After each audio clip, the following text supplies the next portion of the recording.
ನಮಸ್ಕಾರ ವೀಕ್ಷಕರೇ, ಶ್ರೀ ನ್ಯೂಸ್ ಕನ್ನಡಗೆ ಸ್ವಾಗತ. ನಾನು ಅಶ್ವಿನಿ. ಕೆಲವೊಂದು ಮಂದಿ ಹೊಯ್ಕೋತಾರ ನನ್ನ ಮ್ಯಾಗ ಸಿದ್ದರಾಮಯ್ಯ ಏಜೆಂಟ್ ಅಂತ. ನಾ ಎಂದೂ ಅವ್ರ ಬಳಿ ಹೋಗಿಲ್ಲ ಮುಖ್ಯಮಂತ್ರಿಗಳಲ್ಲಿ. ಆದ್ರೆ ಅವ್ರು ಒಳ್ಳೇದು ಮಾಡಿದಾಗ ಅವಾಗ ಕೆರೆ ತುಂಬ ಕಾರ್ಯಕ್ರಮ ಮಾಡಿದ್ರು. ಬೇಗಂ ತಲಾಬ್ ಕೆರೆಯಲ್ಲಿ ತಾವು ಮುಖ್ಯಮಂತ್ರಿ ಇದ್ದಾಗ ನಾ MLC ಆಗಿದ್ದೆ.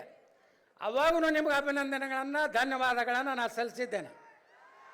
ಇವತ್ತಿಗೂ ವಿಜಯಪುರದಲ್ಲಿ ಅಕ್ಕ ಮಹಾದೇವಿ ಯೂನಿವರ್ಸಿಟಿ ಹೆಸರಿಟ್ಟಂಥ ನಿಮಗೆ MB ಪಾಟೀಲ್ರಿಗೆ ಬಸ್ ಸ್ಟ್ಯಾಂಡಿಗೆ ಚೆನ್ನಮ್ಮನ ಮೂರ್ತಿ ಕೊಟ್ಟು ಅಲ್ಲಿ ಜಾಗ ಕೊಡಿಸಿದಂಥ ನಿಮಗೆ MB ಪಾಟೀಲ್ರಿಗೆ ರಾಮಲಿಂಗಾರೆಡ್ಡಿಗೆ ಅಭಿನಂದನೆಗಳು. ಇದಕ್ಕೇನು ರೊಕ್ಕ ರೂಪಾಯಿ ಬೇಕಾಗೋದಿಲ್ಲ. ಇದಕ್ಕೇನದು ಪುಕ್ಸಟ್ ಧನ್ಯವಾದ ಹೇಳೋಕ್ಕೇನು ರೊಕ್ಕ ಬೇಕಾ? ಅದ್ರ ಜೊತೆಗೆ ಇವತ್ತು ವೀರರಾಣಿ ಕಿತ್ತೂರು ಚೆನ್ನಮ್ಮನವರ ಬಗ್ಗೆ, ಅವ್ರ ಇತಿಹಾಸದ ಬಗ್ಗೆ ನಮ್ಮ ಜಿಲ್ಲಾ ಉಸ್ತುವಾರಿ ಸಚಿವರು ಹೇಳಿದ್ದಾರೆ.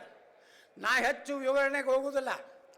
ಆದರೆ ಇನ್ನೊಂದು ವಿಚಾರವನ್ನು ನಿಮ್ಗೆ ಹೇಳಬೇಕು. ಇಲ್ಲಿ ಸಂಗೊಳ್ಳಿ ರಾಯಣ್ಣನ ಪೂರ್ವಜರು ಬಿಜಾಪುರ ಜಿಲ್ಲೆ ಅವರೇ.